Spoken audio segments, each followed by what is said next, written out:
that each of these events will be cooperative events with our cities to make sure that security needs are met. We put out over $600 million worth of grants to the 11 host cities that they'll have the advantage to partner on technologies and screening technologies, drone technology, counter UAS as well will be implemented. So we'll be prepared to host it safely, but also with Marco's leadership at the State Department, making sure that people that come in on these tourist visas are coming in thoroughly vetted, just like anyone who would travel here, and they would come and enjoy our country, and then they would go home and go home in a timely manner. So we're excited about that, and we're excited to partner with you, Mr. President, on creating memories for people around the world that will make them not just fall in love with the United States, but also fall in love with the sport of soccer.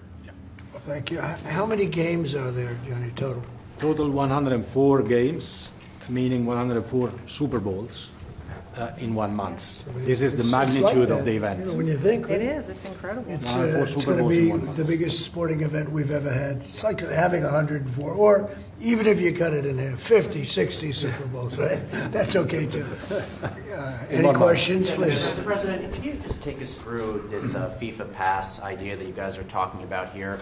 How exactly is it going to work for ticket holders to this big event that the United States is hosting? I'll let my guys do that because they can do it much better. And either one of you two, Nick, would you like to talk about it? Sure. Well, Mr. President, without your leadership, this would not happen. And we came in 10 months. We have a system that's going to welcome the world. The greatest host in the history of the world is going to host the world here. Basically, this system allows folks with a FIFA ticket purchased through FIFA to go through the FIFA portal. That is then going to get prioritized with the State Department, so that those appointments are going to be had before existing appointments, so that people, when they buy tickets, they have confidence that they're going to be able to come to the games and spend their money and travel this country and do all the things that they want to do and enjoy the game. So it's an incredible vision that the President executed here. Within 10 months, we started with really not that much. And so this whole team here, with the President's guidance, has made this possible. It's going to be the greatest games in the history of the world. Okay, do you have that? Yes, yes. Not too complicated.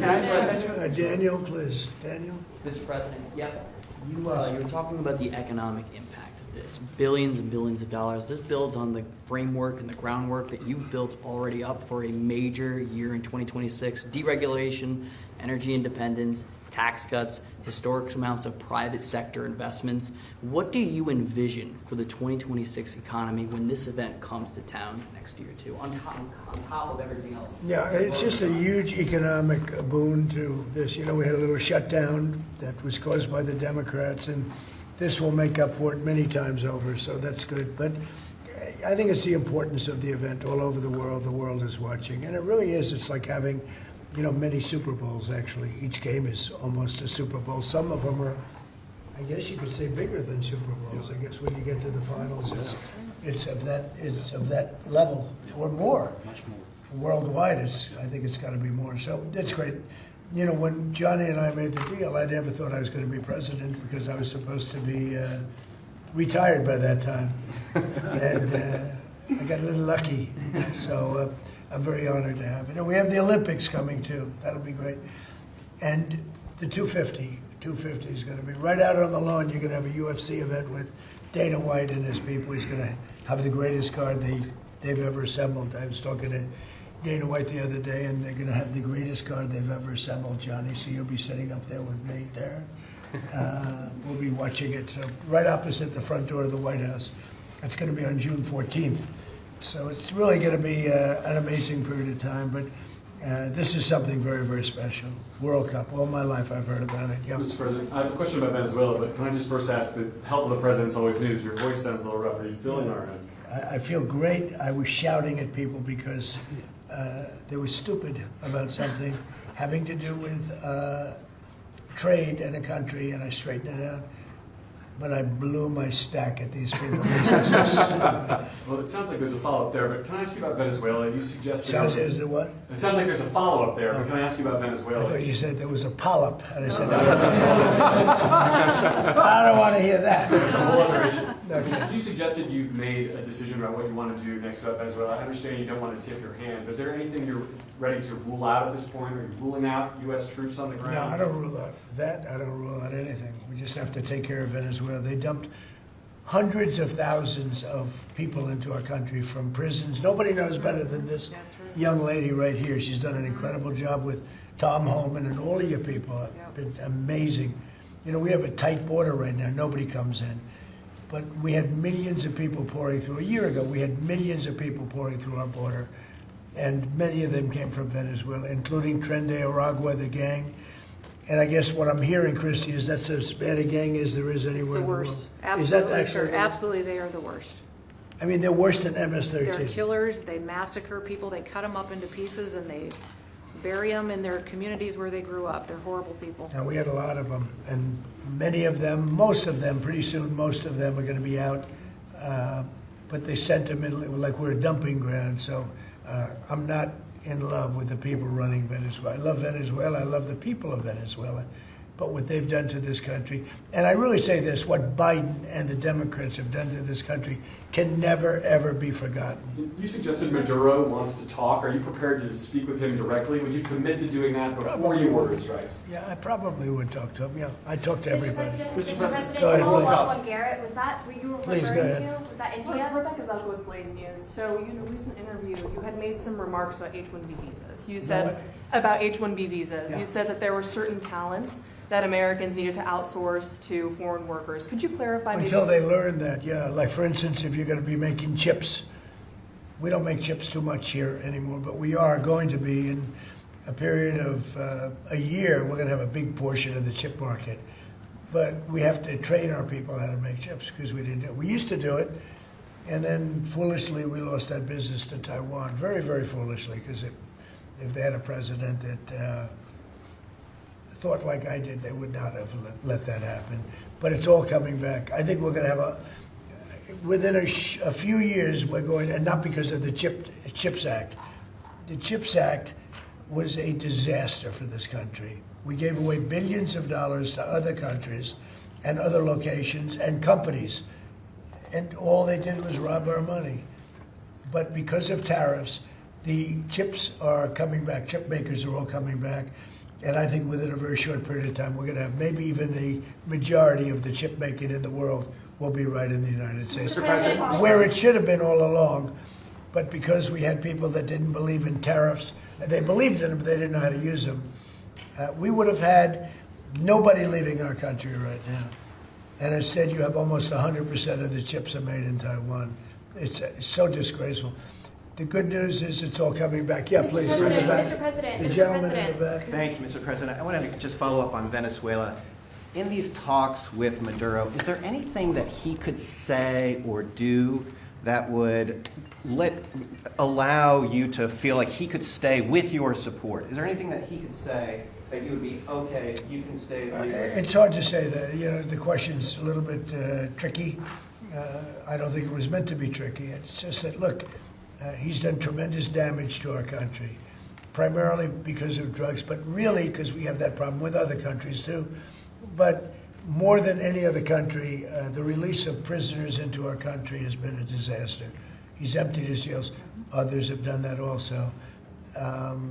He has not been good to the United States. So we'll see what happens. At a certain period of time, I'll be talking to him. Mr. President, can I just follow up? You mentioned your voice and you were shouting about trade.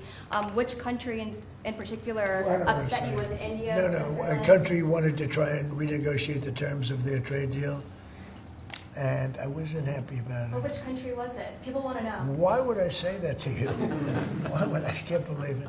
Mr. President, on the World Cup, if you would, Seattle and the World Cup. The new mayor-elect of Seattle is a Democratic Socialist. Seattle has Or beyond. I watched her. Right, Seattle has That's more than socialism. Right, Seattle has 6 World Cup games. How close are you going to be watching that city with the crime in that city? Well, if we think, and I'll have to speak to Johnny about this, but if we think that the mayor of L.A. is incompetent, everybody knows that. You know that I was there, I guess, 2 years ago, and we got all the federal permits taken care of, far more complex than the state permits and the city permits. And Lee Zeldin, who's a superstar, got everything taken care of. The toughest part, having to do with the fires, that should have never happened. If they let the water come in, it wouldn't have happened, right? Do you know that people aren't building their houses yet? I mean, can you imagine that? And if we didn't go in early on, Kristi, I think we can say it. Well, the head of their police department said it. they were unable to handle. You would have had, not only did you have the fires, but you would have had total insurrection in Los Angeles. And if we didn't go in, and the head of, the gentleman, he said it, and he said it strongly, he said we could not have done it without the federal government. We did a great job. If we think there's going to be a sign of any trouble, I would ask Johnny to move that to a different city. We have a lot of cities that would love to have it, number one, and we'll do it very safely. So if we think there's a problem in Seattle where you have a very, very liberal/communist mayor, I would say, it's certainly beyond just liberal. I watched her over the weekend. Wow, that's another beauty we got there. But if we think there's going to be a problem, Johnny, can I say we will move? I don't think you're going to have this problem, but we're going to move the event to someplace where it's going to be appreciated and safe. Yeah, well, I think safety and security is the #1 priority for a successful World Cup. We can see today that people have trust in the United States when we see at the ticket sales, we sold, record-breaking figures of tickets, almost 2 million already sold out of 2 million that we have been selling. This is because people, they know that they will be coming here and they will experience a safe and secure World Cup. This is the responsibility, of course, of the government, of Secretary Noem, of everyone, and obviously we will. We will discuss. We are working together. We have a task force for this, and we must ensure that all fans coming from abroad or being here, they can experience a celebration of coming together of the sport. And this goes only with 100% safety. We are communicating with all these mayors about what their responsibilities are. They know the safety and security of these events is their #1 responsibility, and we'll be there. The president's always there to keep Americans safe, but he also makes sure the people that know their responsibilities and that they're prepared to host these events and do so in a safe manner. Is there a timeline if that would happen? Yeah, go ahead, please. There was some news this morning from an Axios report that Senator Ted Cruz was laying the groundwork for a potential 2028 presidential run. Could I get your reaction to, could you see yourself supporting Senator Cruz? He's a friend of mine. I haven't spoken to him about it. It's a little early. It's 3¼ years. It's a long time. But he's a very good guy. He's a very good friend of mine. You remember we had quite a campaign against Ted, and it worked out quite nicely. Let's see, where are we? Oh, we're in the old one. But I'm not that surprised to hear that. Mr. President, on the tariff exemptions, you had some recently on a variety of different goods. I'm wondering, are you ruling out going forward no more exemptions on products? You were mentioning a disagreement you had earlier. We've taken in hundreds of millions of dollars in tariff money. We're going to be issuing dividends later on, somewhere prior to, probably in the middle of next year, a little bit later than that, of thousands of dollars for individuals of moderate income, middle income. We're going to pay down debt. We have a lot of money from tariffs. If we didn't have tariffs, this nation would be in serious trouble. And we've taken in tremendous amounts of money. And you know what's more important than that? We've protected our businesses from being raided like we did with the chip business. Now we're bringing them all back. But we had 100% of the chip industry. And then they left. They went mostly to Taiwan and South Korea, but mostly Taiwan. And they have almost 100%. And we're going to have, within a short period of time, a big percentage of the chip business are coming back because of tariffs, because they don't want to pay the tariffs, because the tariffs will be very steep if they don't come back, and they've committed to come back. As you probably heard, Apple is now up to $700 billion. We have NVIDIA at $600 billion. We have tremendous amounts of money pouring in. Our country has become amazing again and really, really rich again. I will say this. We have a decision we're waiting for. It's a very big decision. The numbers that we've taken in, if you talk about investments, is trillions, not with a B, not with an M, millions, but trillions of dollars. I can't imagine having to give that money back. on something that we're allowed to do. And the ones that are fighting us are countries, largely, they're back in countries that have been ripping us off for years, using tariffs to rip us off. And now we're able to defend ourselves. It really is a matter of national security, because economic security is national security. So I think you're going to see another thing happening. I think you'll see food prices. They've come down very substantially since Biden. But I think you're going to see food prices coming down very substantially. Mr. President, Saudi Arabia, tomorrow you're hosting Saudi Arabia. Are you planning to sell F-35s to Saudi Arabia? Yeah. And also, are you looking at doing a similar security agreement like you did with Qatar? Yeah, no, I am planning on doing that. Yeah. You're going to they sell want to buy. F-35s? They've been a great ally. They've got to like us very much. Look at the Iran situation, what we did in terms of obliterating, we obliterated their nuclear capability.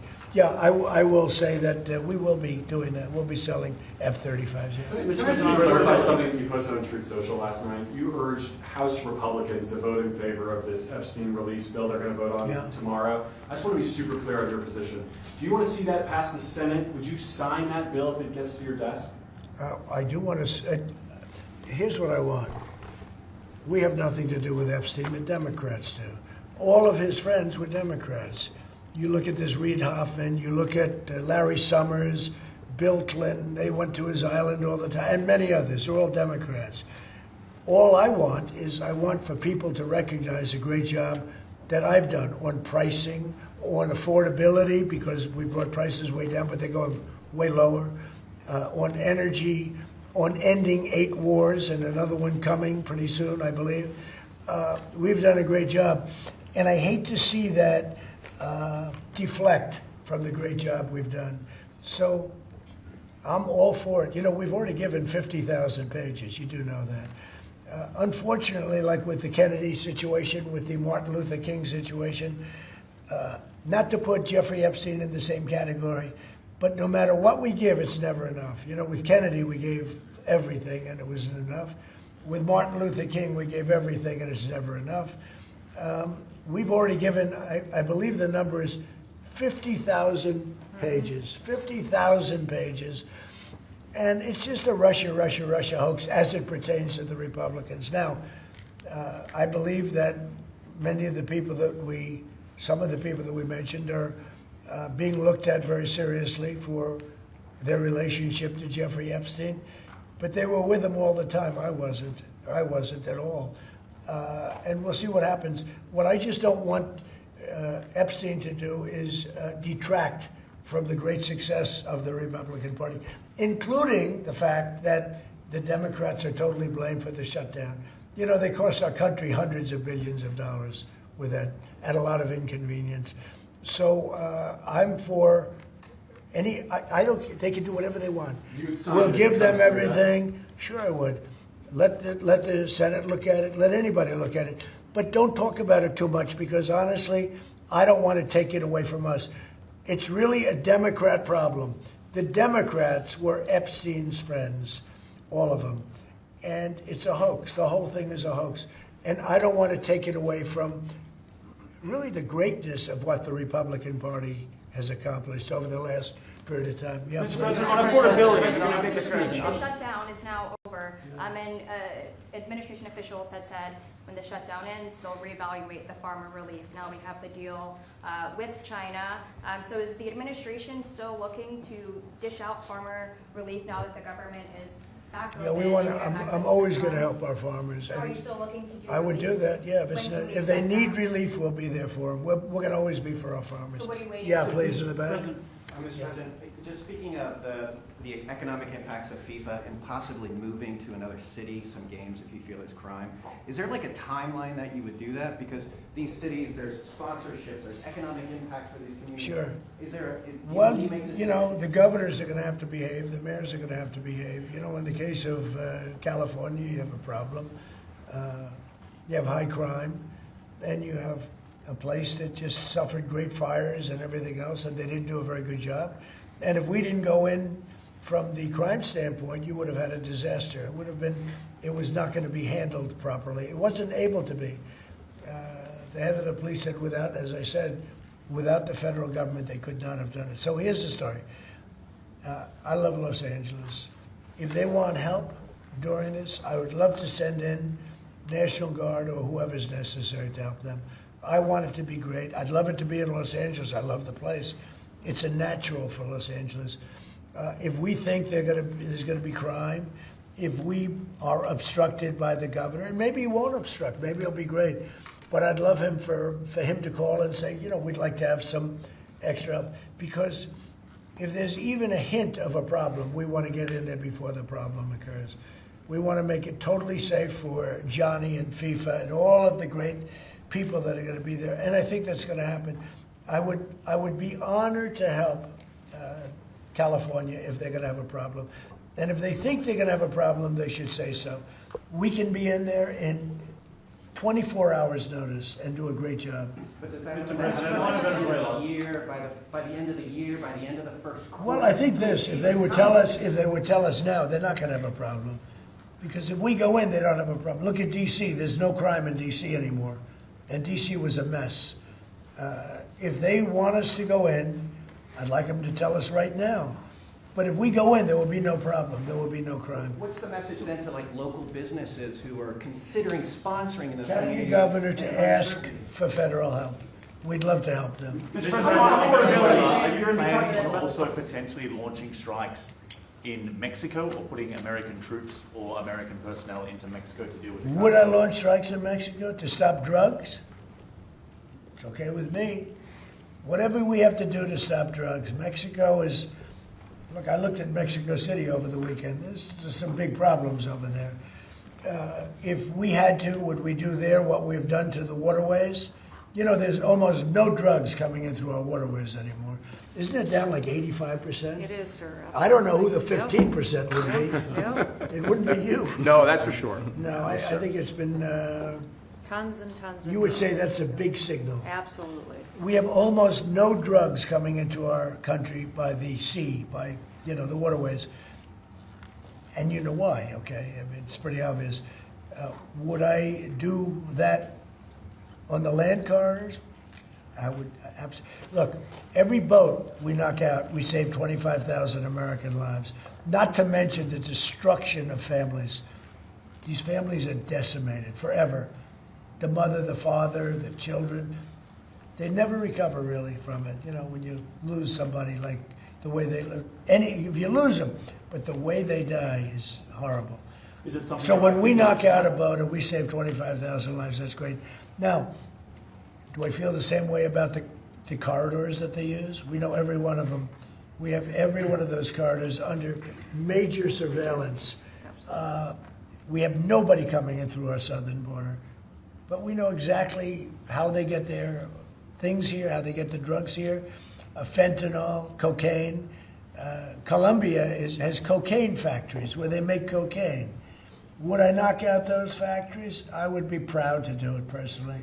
I didn't say I'm doing it, but I would be proud to do it because we're going to save millions of lives by doing it. Would you only do it with Mexico's permission, though? I wouldn't answer that question. I've been speaking to Mexico. They know how I stand. We're losing hundreds of thousands of people to drugs. So now we've stopped the waterways, but we know every route. We know every route. We know the addresses of every drug lord. We know their address. We know their front door. We know everything about every one of them. They're killing our people. That's like a war. Would I do it? I'd be proud to. I'd probably go into Congress and say, hey, and you know what? The Democrats and the Republicans would both agree, unless they're crazy. And they are a little crazy on the Democrat side. But we have lost hundreds of thousands of people a year, death. And that's not talking about family destruction, that's talking about death.